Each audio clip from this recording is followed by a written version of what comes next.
या गफूर या रहीम।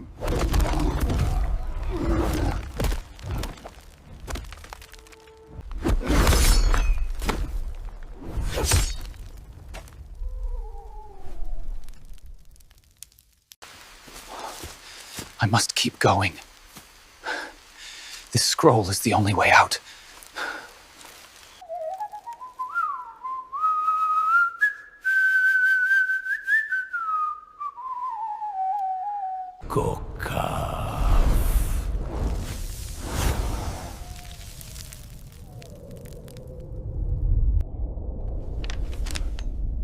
Muttering in a deep, demonic tone.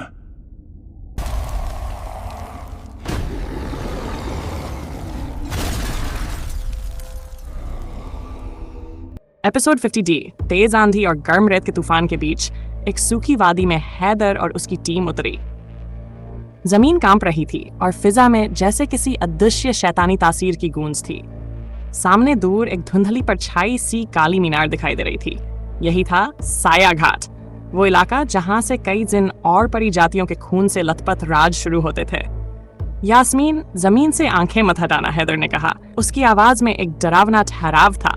जमीन पर पैरों के निशान नहीं थे, लेकिन परछाइयों की हलचल थी। सुलेमान ने फुसफुसाकर कहा, ये जमीन सांस ले रही है। तभी एक जोरदार चीख गूंजी और रेतीली जमीन फट गई। उसमें से निकला एक विचित्र प्राणी, ऊंचाई में इंसान जितना, मगर पूरा शरीर धुएं और जली हुई रेत से बना हुआ। उसकी आंखों में सिर्फ गड्ढे थे और जब उसने मुंह खोला तो सैकड़ों चींटियां उसमें से गिरने लगीं। छलावा! जिन्हें कहर गर्जा और दौड़ पड़ा। हैदर ने तुरंत या गफूर या रहीम का उच्चारण किया।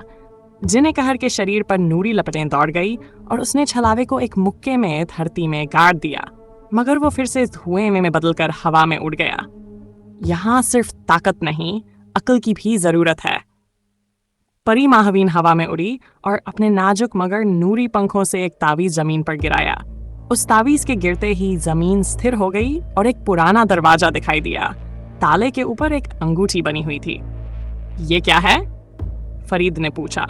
कासिम आगे आया, उसकी आंखें चमक रही थीं। ये अंगूठी किसी बंद दुनिया की चाबी है, इसमें एक और आयाम छुपा है।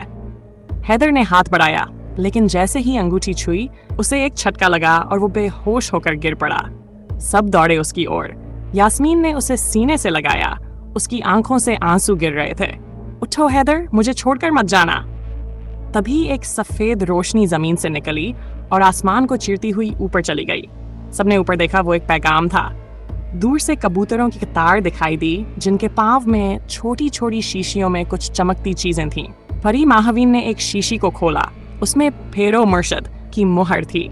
एक पुरानी सख्त आवाज जैसे किसी दूसरी दुनिया से गूंजी, बंद दरवाजे को खोलना है तो त्याग दिखाना होगा, हर उस चीज का त्याग जो तुमसे मोहब्बत करती है। जिन एक कहर एकदम शांत हो गया। क्या त्याग? उसने पूछा। अपनी टीम में से किसी को खोना होगा, मगर कौन, ये खुद किस्मत तय करेगी, आवाज बोली। हैदर की आंखें खुली। उसकी हथेली में अब वो अंगूठी थी जो पहले जमीन पर थी, मगर अब वो जल रही थी, जैसे किसी आत्मा की कैद उसमें हो। मुझे उस अंगूठी के अंदर जाना है, हैदर ने धीरे से कहा। अकेले? यास्मीन चौंकी। हाँ, अंदर कुछ है जो हमारा अगला दरवाजा खोलेगा, लेकिन अगर मैं बाहर ना आया तो इस अंगूठी को तोड़ देना। सुलेमान ने आगे बढ़कर अंगूठी को देखा। इसमें परछाइयां हिल रही हैं हैदर। ये अंगूठी नहीं, एक दूसरी दुनिया है। मुझे मेरी पेरो मुर्शद ने बुलाया है वहां। हैदर ने कहा। वो इंतजार कर रहे हैं। अगर मैं नहीं गया तो साया घाट हमेशा के लिए बंद हो जाएगा। हैदर अंगूठी को माथे से लगाकर आंखें बंद करता है। एक चमत्कारी नूरी रोशनी उसके चारों तरफ घूमती है और एक भंवर में उसे निगल जाती है। अंदर घुप अंधेरा था, मगर वहां हवा में रूहें तैर रही थीं, कुछ रोशनी में, कुछ घने धुएं में। हमें मालूम था तू आएगा, एक अनजानी लेकिन जानी पहचानी आवाज गूंजी। कौन? हैदर ने पूछा। एक जटाधारी लंबे लिबास वाला सफेद जिन सामने आया। उसकी आंखों में आग और शांति दोनों थीं। मैं वो हूं जिसे तुम पेरो मुर्शद कहते हो। ये अंगूठी एक कैद है, मगर सिर्फ उनके लिए जो डरते हैं। हैदर घुटनों के बल बैठ गए। मुर्शद, मेरी राहदारी तय कर दीजिए। मेरे साथी इंतजार में हैं। तेरी राहदारी तब खुलेगी जब तू दिल से मोहब्बत को कुर्बानी समझेगा। मोहब्बत लेना नहीं देना है, और वो दरवाजा जिसे तू खोज रहा है उसकी चाबी तुझे से ही निकलेगी। हैदर की आंखों में आंसू थे। क्या मैं तैयार हूँ, अब तू है मेरे बेटे। फेरो मुर्शद ने अपना हाथ उसकी छाती पर रखा और एक चमकदार मोहर उसमें समा गई। बाहर अंगूठी फट गई। हैदर वहीं खड़ा था, मगर अब उसकी आंखों का रंग बदल चुका था। उसमें रोशनी नहीं, नूर था। आगे बढ़ो, फेरो मुर्शद की आवाज़ अब सबको सुनाई दी। अगला पड़ाव जहरिस्तान है। एपिसोड 53 जहरिस्तान की सरहद पर जैसे ही हैदर और उसकी टीम पहुंची, हवा का रंग बदल गया। दूर दूर तक बंजर जमीन, हरे नहीं, जहरीले नीले रंग की धुंध। आसमान में उड़ती काली परियां और जहरीले पक्षी, जिनके पंखों से हर कुछ देर में हरे धुएं के बादल छटते। सुलेमान ने अपना मुंह कपड़े से ढक लिया। भाई, यहाँ तो सांस भी लेना मुश्किल हो रहा है। फरीद हवा में ऊपर उठा और नीचे झांका। नीचे कुछ हरकत है शायद। वो कोई जिन नहीं, उड़ते हुए ढांचे हैं।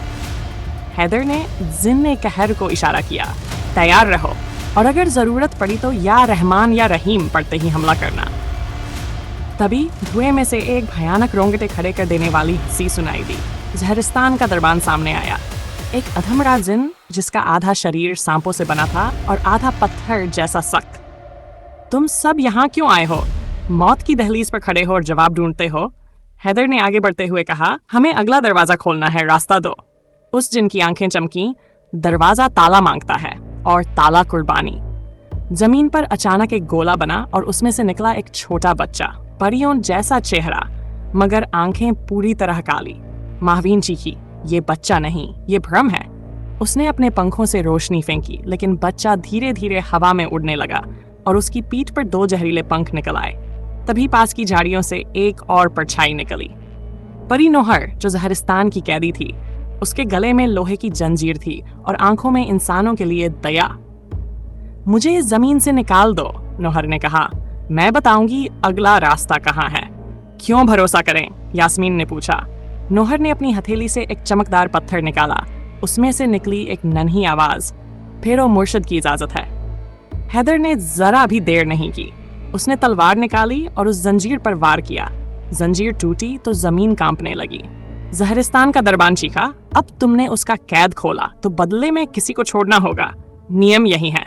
उसने अपनी सांप जैसी बाहें घुमाई और हमला किया। लेकिन तभी सुलेमान ने आगे बढ़कर एक मुहर जमीन पर रख दी। या सलाम! बिजली सी चमक दौड़ी और दरबान पीछे हट गया। फिर एक नई गूंज सुनाई दी। 3 उड़ते घोड़े आसमान से नीचे उतरे। उनके पंख रोशनी से बने थे और उनकी आंखें नीलम जैसी। नोहर ने मुस्कुराते हुए कहा, ये गुर्राफ़े नूर हैं, पवित्र इलाकों की सवारी। ये तुम्हें उस जगह ले जाएंगे जहां शिकस्ता हर्फ छुपा है। शिकस्ता हर्फ? कासिम ने पूछा। हर जादू, हर रूह, हर जिन की सच्चाई का पहला शब्द, जो इसे पढ़ ले वो अगली सच्चाई तक पहुंच सकता है। हैदर ने अपनी तलवार बांधी। तो हमें वहां चलना होगा। अगली कुर्बानी से पहले परियां ऊपर उड़ी, बच्चे गीत गाने लगे और काले परिंदे अब उजले हो चुके थे। मगर पीछे दूर जहरिस्तान के कोने में एक और चेहरा मुस्कुरा रहा था, नाजरजादा सईदा। उसके बाल अब भी सांप थे और उसकी उंगली की अंगूठी में फिर से धुआं भरने लगा। खेल तो अब शुरू हुआ है हैदर। एपिसोड 50। गुराफे नूर की पीठ पर सवार होते ही हैदर की आंखों के सामने जहरिस्तान की काली धुंध पीछे छूटने लगी। ऊपर आकाश अब धीरे धीरे नीला हो चला था, मगर हवाओं में अब भी एक अनजाना डर मंडरा रहा था। फरीद और कासिम हवा में उड़ते घोड़ों के पीछे पीछे उड़ रहे थे, जबकि सुलेमान घबराकर अपनी सीट पर चिपका हुआ था। यास्मीन ने हैदर की ओर देखा। क्या हमें सच में उस शिकस्ता हर्फ की तलाश करनी चाहिए? अगर वो भी एक छल निकला तो? हैदर की आंखें दूर क्षितिज पर टिकी थीं। झूठ का डर हमें सच तक पहुंचने से नहीं रोक सकता। अब जो कुछ भी होगा, हम एक साथ उसका सामना करेंगे। गुर्राफ़े नूर की उड़ान जैसे ही एक सुनहरी दर्रे की ओर बढ़ी, अचानक आकाश से सैकड़ों टूटे हुए कांच के टुकड़ों की तरह चमकते हुए जीव उभरे, उड़ते हुए जादुई कलीब। ये छोटे मगर तेज गति से उड़ते रक्षक थे जो किसी भी बाहरी को राजी जमीन में घुसने नहीं देते। घबराओ मत, परियों की रानी बीनिश ने पीछे से पुकारा, जो अचानक कहीं से प्रकट हुई थी। उसके पंख रेशमी थे और हाथों में चमकदार कमान थी। उसने ऊपर उड़ते हुए एक कमान चलाई। रोशनी की लहर चारों ओर फैल गई और कलीब की आंखें कुछ पल को सफेद हो गई। तुम सबको उनके दिलों से होकर गुजरना होगा, बीनिश ने कहा। ये गार्डियंस सिर्फ उन दिलों को पहचानते हैं जिनमें खुद के लिए नहीं, दूसरों के लिए कुछ हो। हैदर ने आंखें बंद की और बुदबुदाया, या हक। जैसे ही उनके दिलों से एक रूहानी लहर उठी, कलीब शांत हो गए और रास्ता खुल गया।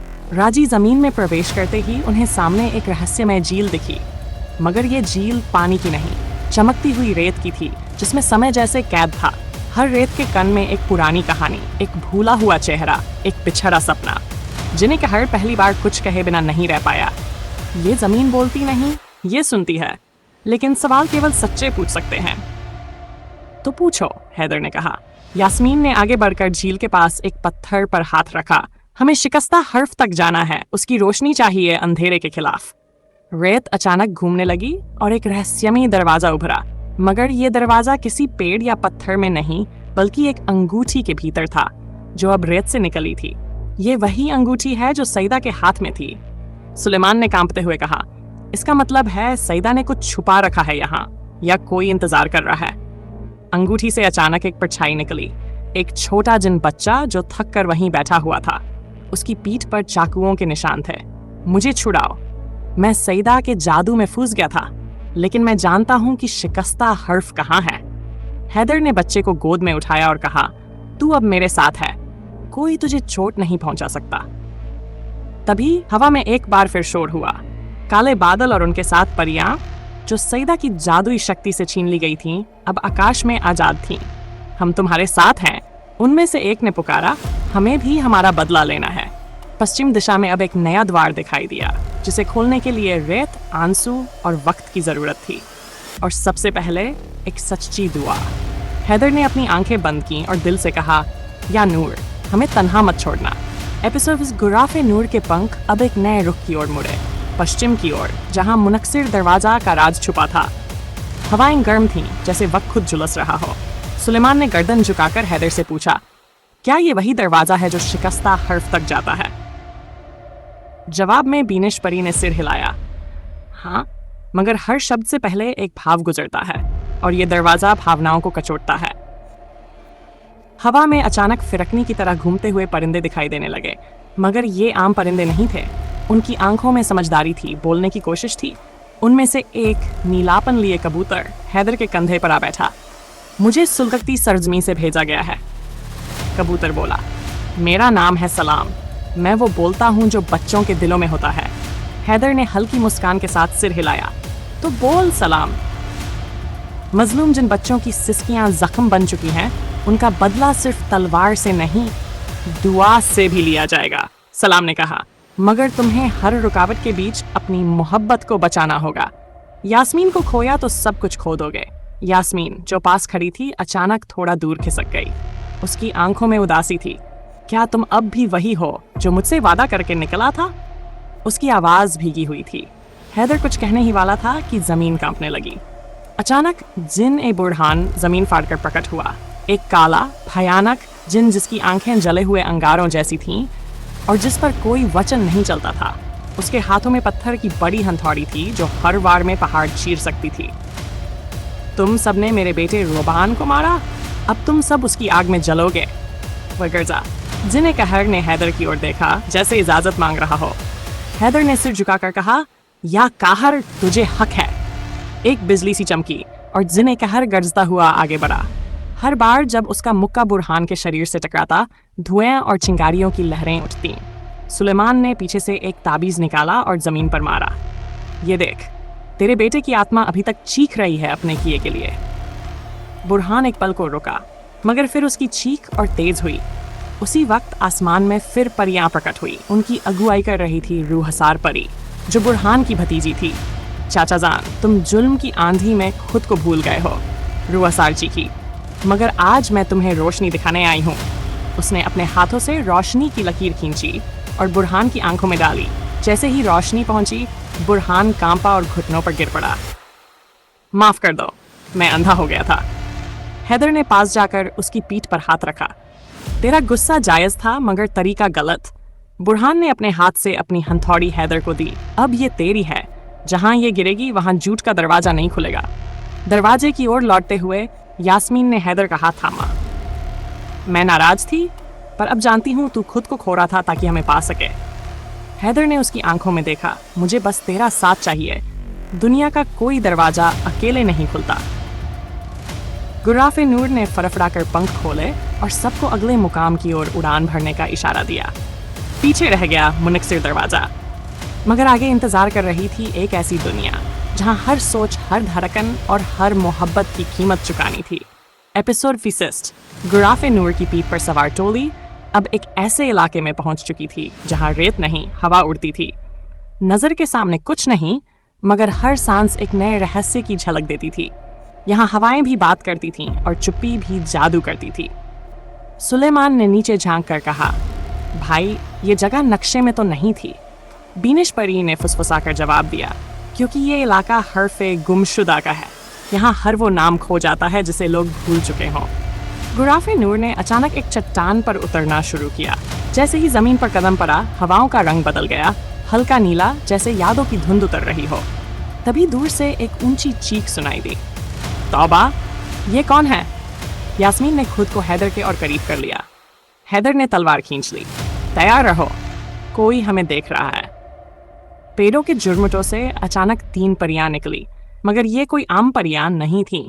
उनकी आंखें सपनों की तरह चमक रही थीं और बालों में सुनहरी बेलें लिपटी थीं। हम हैं शबनम परी, नसीम परी और ख्वाब परी, पेरो मुर्शाद की दूत, उन्होंने एक साथ कहा। हमें पेरो मुर्शाद ने भेजा है, एक ऐसा तोहफा देने के लिए जो केवल मोहब्बत वालों को मिलता है। उन्होंने यास्मीन की ओर इशारा किया। तू है वो जिस पर परी जादू का असर भी नहीं चल पाता, इसलिए ये अंगूठी तुझे दी जाती है। इसमें छुपा है माहे दिल, एक दूसरी दुनिया का दरवाजा जहां से तुम्हारी तकदीर को बदला जा सकता है, मगर कीमत होगी मोहब्बत की एक रात। क्या मतलब? तू उसे एक रात भूल जाएगी जिसे तू सबसे ज्यादा चाहती है, और वो तुझे एक दिन के लिए भूल जाएगा, शबनम परी बोली। हैदर और यास्मीन की आंखें मिली। एक लंबी चुप्पी के बाद यास्मीन ने अंगूठी पहन ली। अगर मेरी याद उसका इम्तिहान है तो मैं तैयार हूँ, यास्मीन बोली। तभी एक अजीब गूंज सुनाई दी। जमीन कांपने लगी और काले धुएं से एक नया जिन प्रकट हुआ।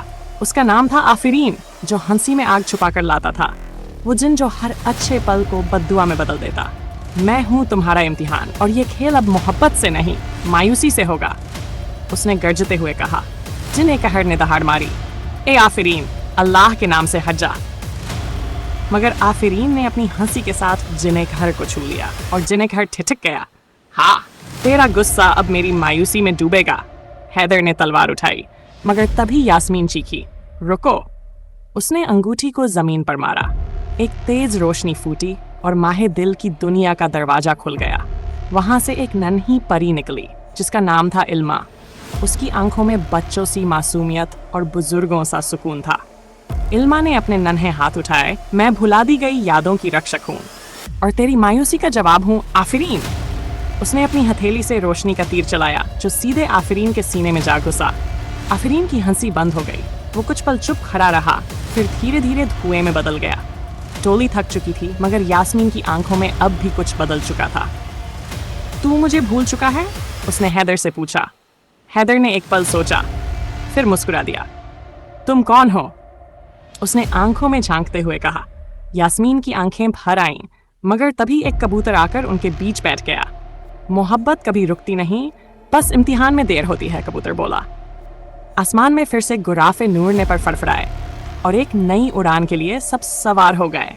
परियों, कबूतरों, मासूम परी इल्मा और जिन कहर के साथ एक नई कहानी की ओर, जहां हर सवाल का जवाब खुद एक और रहस्य होगा। गुराफ नूर अब एक नई दिशा में उड़ान भर चुका था।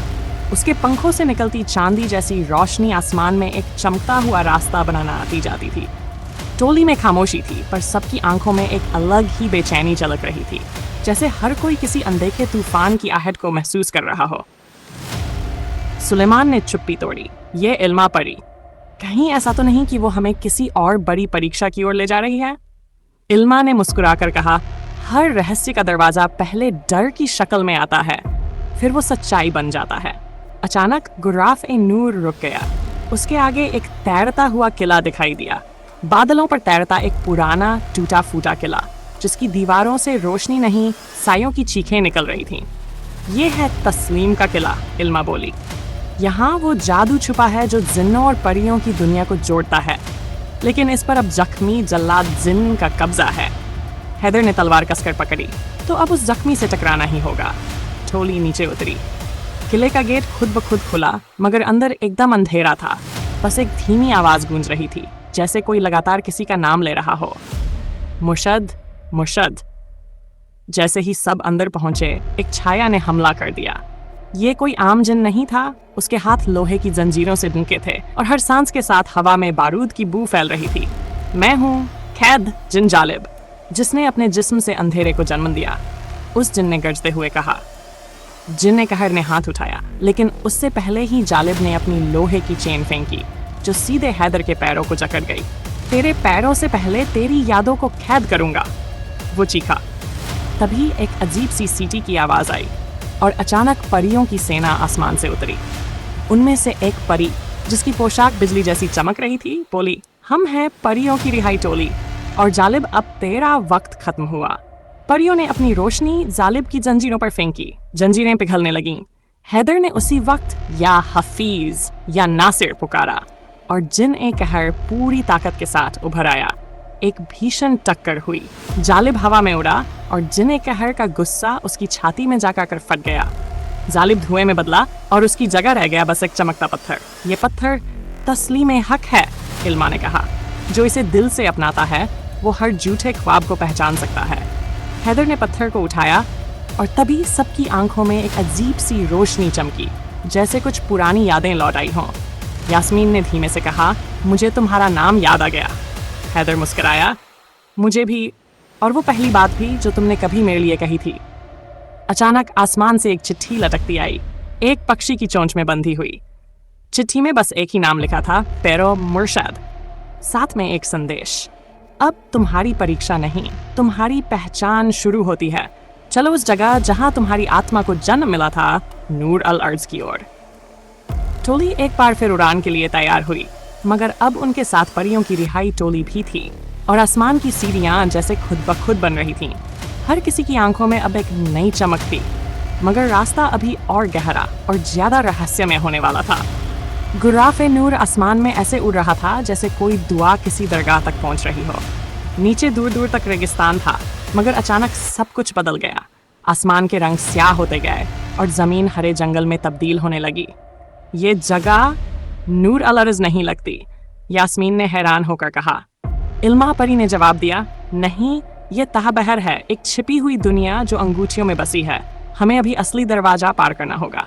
हैदर की हथेली में तस्लीम ए हक वाला पत्थर अचानक गर्म हो उठा, और तभी सामने एक पत्थरों से बना चौकोर दरवाजा उभरा, जिस पर लिखा था, जो खुद को पहचाने वही इस दर से गुजरे। सुलेमान ने झुककर कहा, मैं अंदर नहीं जा सकता, मुझे अपने अंदर की सच्चाई से डर लगता है। हैदर ने उसकी पीठ थपथपाई, डर से लड़ना ही तो असली बहादुरी है। सबने मिलकर दरवाजे को छुआ और पल भर में पूरी टोली एक नई दुनिया में पहुंच गई। ये जगह जैसे किसी अंधे तिलिस्मी जंगल का हिस्सा थी, जहां पेड़ सांस लेते थे और परछाइयां चलते फिरते बोलती थीं। वहां एक बहुत ही वृद्ध परी मिली, उसके पंख सलेटी और आंखें बिल्कुल सफेद। तुम्हें मेरी ही तलाश थी, वो धीमे स्वर में बोली। मैं हूँ नाजरजादा सैयदा की माँ, और मैं जानती हूँ वो कौन सी गलती थी जो आज जहर बन गई है। हैदर चौंक गया, तुम जहर की जननी हो? नहीं, मैं तो बस उसे मोहब्बत देना चाहती थी, मगर जब मोहब्बत सिखाने वाला ही रूठ जाए तो मोहब्बत खुद एक हथियार बन जाती है। उसी वक्त आसमान से चीलों की झुंड चीखती हुई गुजरी और उनके पीछे काले धुएं से बना एक साया उतर आया। शाह एक गुमशुदा, जिसे ना जादू समझ पाया और ना इबाद। मैं हूँ वो जो हर पहचान मिटा देता है, जिस्म को जिस्म से, साया को रूह से जुदा करता हूँ, वो गरजा। जिन्हें कहर ने आगे बढ़ते हुए कहा, तो फिर आज तेरी जुम्बिश को रोकेगा मेरा हक। भयंकर युद्ध शुरू हुआ।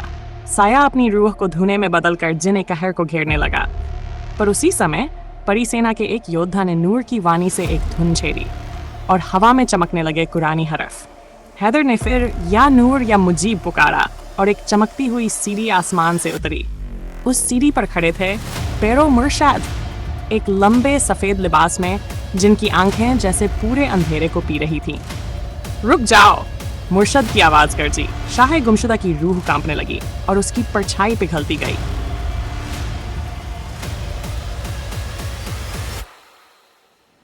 एपिसोड 59 गुराफे नूर की पीठ पर बैठी टोली जैसे ही आईनाए हकीक वाली अंगूठी के जादू से आगे बढ़ी, उन्हें एक ऐसी घाटी में ले जाया गया जहां वक्त थम चुका था।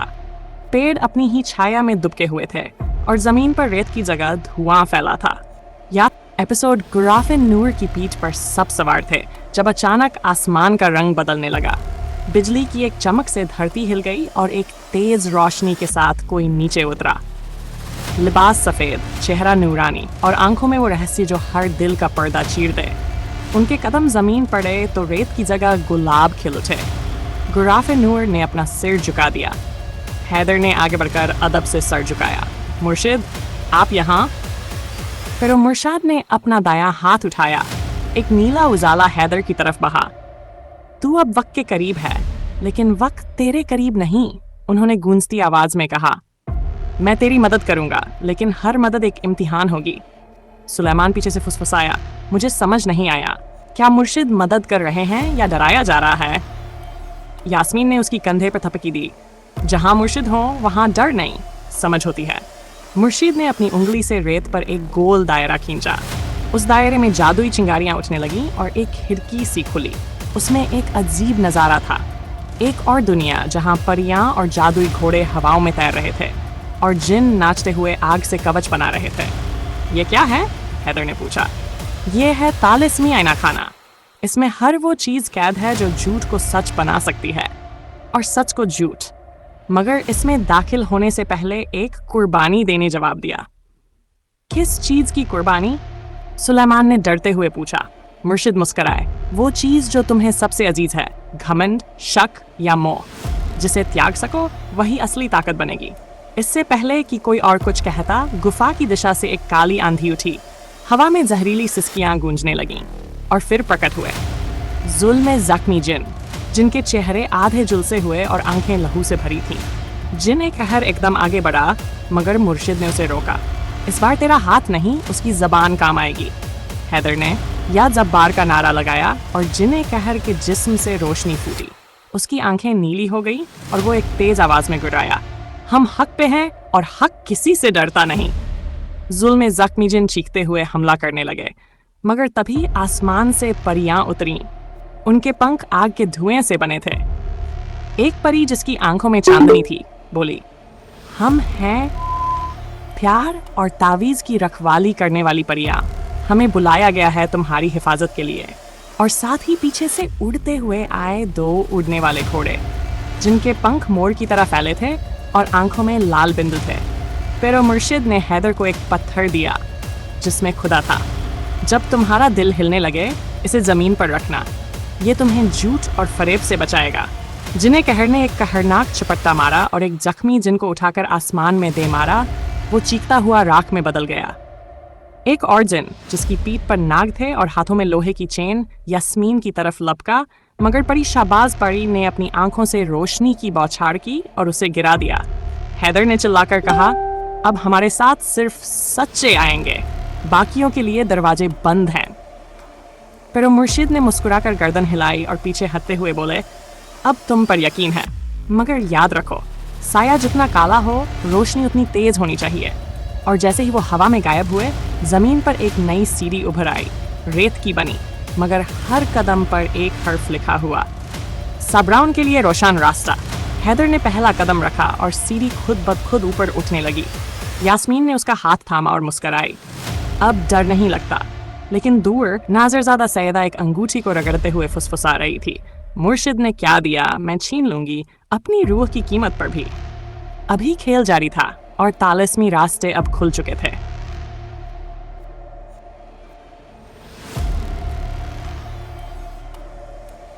अंधेरे में डूबा हुआ रहस्यमय मैदान अब उजालों से भर चुका था, मगर ये रोशनी आसमान से नहीं, जमीन से उठ रही थी।